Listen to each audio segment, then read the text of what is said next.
Nice house, daughter. But consider this the invoice for 18 years of free rent and food. My mother, Deborah, didn't say hello. She just shoved a thick manila envelope hard into my chest. The force of it nearly made me drop my wine glass. My boss and coworkers, who had been laughing a second ago, went dead silent. She leaned in close, her voice cold enough to freeze the room. Pay the $212,000, or I take this house to pay off your brother's debts. She turned and walked out the door, leaving me standing there with a lawsuit in my hands. I didn't chase her. I just looked down at the papers. This wasn't a family visit. This was a declaration of war. Drop a comment and let me know where you're listening from and what time it is for you right now. I'd love to know who's part of our community. The party ended the moment the door clicked shut. My colleagues left in awkward silence, murmuring apologies that I barely heard. I sat alone on the floor of my new entryway, the bottle of champagne warm and unopened beside me, and finally opened the envelope. It wasn't a standard legal complaint. It was a ledger.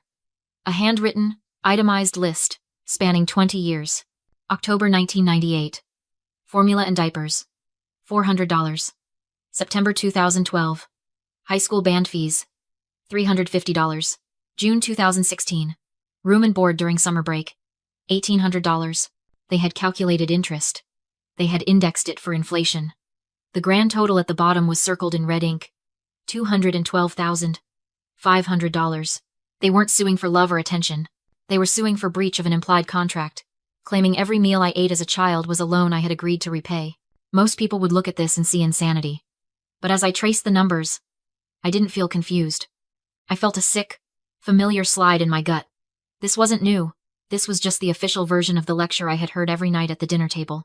I'm 26 years old now. I work as a senior forensic auditor for one of the largest firms in the city.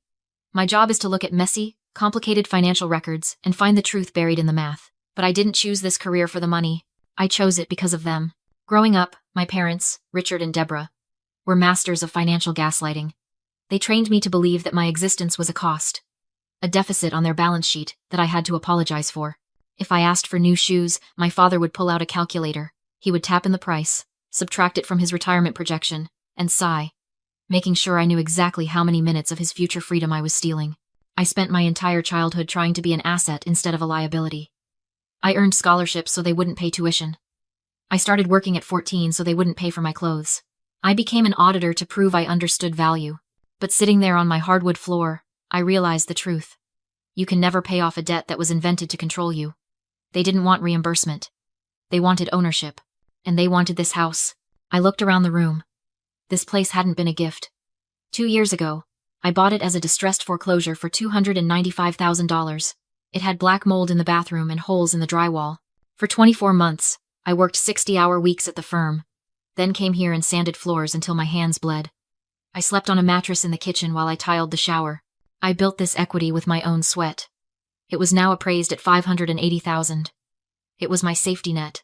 Then there was Brandon. My brother is 23. He calls himself a CEO. He runs a cryptocurrency startup that, as far as I can tell, produces nothing but Instagram posts. He lives in a luxury condo downtown that our parents pay the rent on. He drives a leased BMW that is in my father's name. While I was scraping black mold off my ceiling, Brandon was flying to Miami for networking events on Richard's credit card. The math was simple. I ran the numbers in my head as I stared at the lawsuit. Brandon's company was failing. The investors weren't coming. My parents had tapped themselves out funding his lifestyle, and now they needed a new source of capital. They looked at my house and didn't see my home. They saw a piggy bank they could smash open to bail out their golden child. They were trying to force a settlement where I would hand over the deed to make the debt go away. I stood up, my knees popped. I walked to the kitchen, not to pour a drink, but to grab my laptop. I didn't cry. The sadness was gone, replaced by the cold, hard clarity of my profession. They wanted to talk about money? Fine. They wanted to audit the past? I opened my laptop and logged into the credit bureau. If they wanted to sue me for what I owed, I was going to find out exactly what they were worth. I didn't call a lawyer. Not yet. Lawyers are for defense. For people who want to protect what they have. I wasn't interested in defense anymore. I wanted to understand the offense. I wanted to know exactly why my parents, who had ignored my existence for the last 3 years unless they needed a cosigner, were suddenly willing to burn our relationship to the ground for $200,000. I sat at my kitchen island, the blue light of the laptop screen reflecting in the dark room. I logged into a credit monitoring service. I didn't need to hack anything. Years ago, When I was 18 and building credit, my father had added me as an authorized user on his oldest credit card. He said it was to help my score. I realized later it was just to keep a tether on me. A way to track my spending if I ever used it. I never did. But I never removed myself, either. That oversight gave me legal access to view the primary account holder's activity. I pulled the report. It wasn't just a credit score.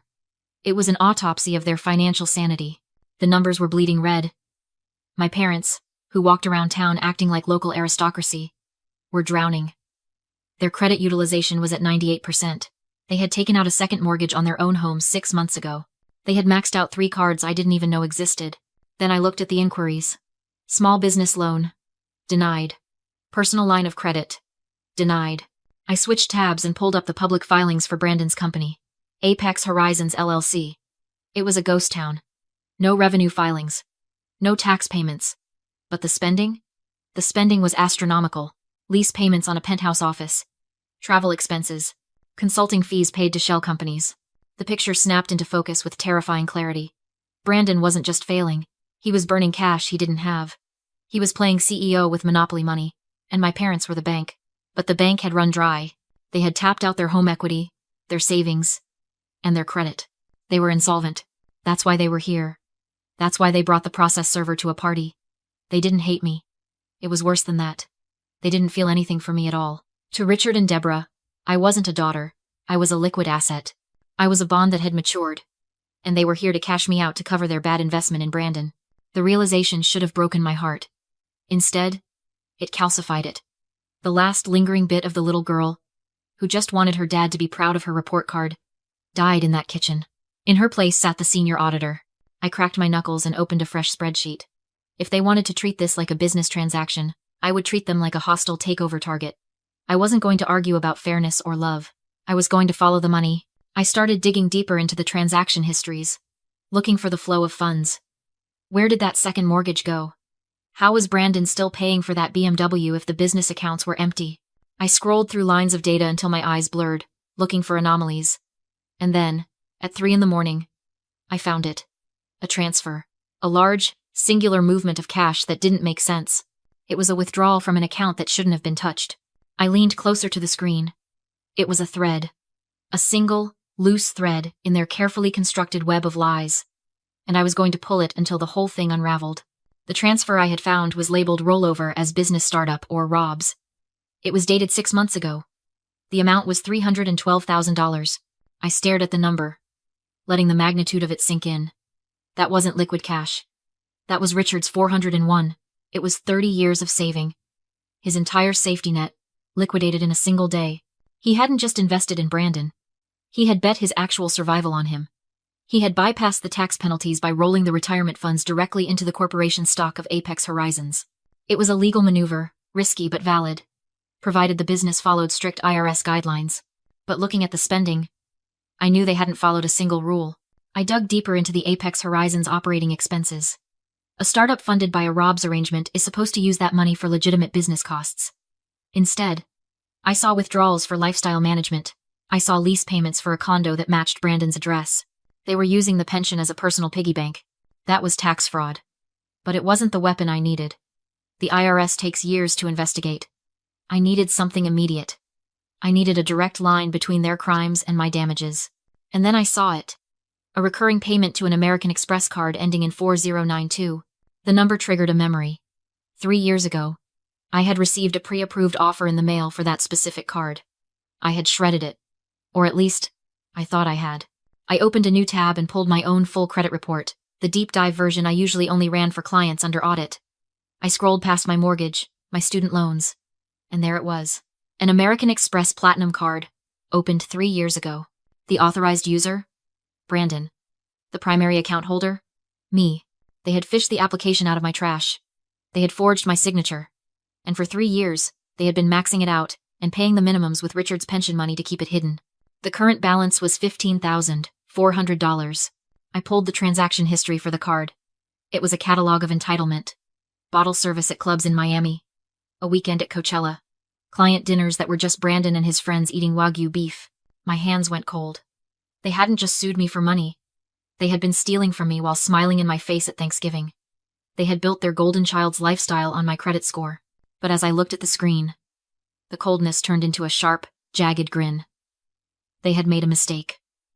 A fatal, arrogant mistake. Richard had used this stolen card, a card legally tied to my personal identity, to pay for Apex Horizons' business expenses. He had used the card to buy office equipment, pay for the website domain, and cover the incorporation fees. In the world of forensic auditing, we call this commingling of funds. By using a fraudulently obtained personal asset to fund the corporation, Richard had destroyed the legal separation between himself and the company. He had pierced the corporate veil. Normally, if you sue a company, you can only take the company's assets. You can't touch the owner's personal money. But because Richard had used fraud to operate the business, the protection was gone. The LLC was no longer a shield. It was a sieve. If I sued for the identity theft, I wouldn't just get the $15,000 back. Because the corporate veil was pierced, I could go after the company's assets to satisfy the judgment. And what was the company's only asset? The $312,000 pension fund. I sat back in my chair.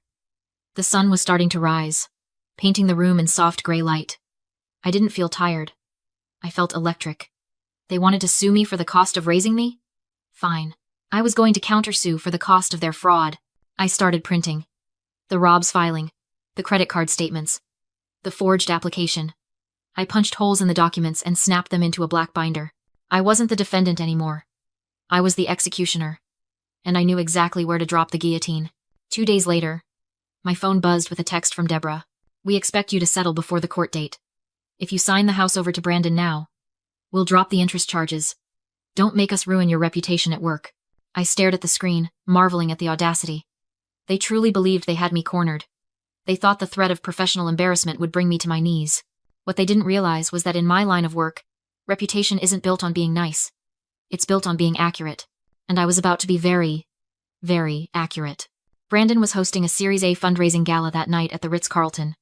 He was looking for $1 million in seed money to keep his house of cards standing. He had invited the city's elite, including the managing partner of my firm. That was their leverage. They assumed I would stay away to avoid a scene in front of my boss. They were wrong. I opened my laptop and pulled up the event page. I didn't RSVP as Naomi, the sister. I RSVP'd using my professional credentials. Naomi Vance, Senior Forensic Auditor, Vance & Associates. Then I made one phone call. The event coordinator at the Ritz was a former client. I had helped her clear up a messy tax audit last year. I need to present some due diligence materials during the pitch, I told her. I need HDMI access to the main projector. Consider it done, she said. No questions asked. I dressed for the occasion. I didn't wear a cocktail dress. I put on my sharpest, most severe black suit. It wasn't an outfit for a party. It was attire for an execution. I slipped the black binder into my leather tote, checked my lipstick in the mirror, and walked out the door. The ballroom was dripping with pretension.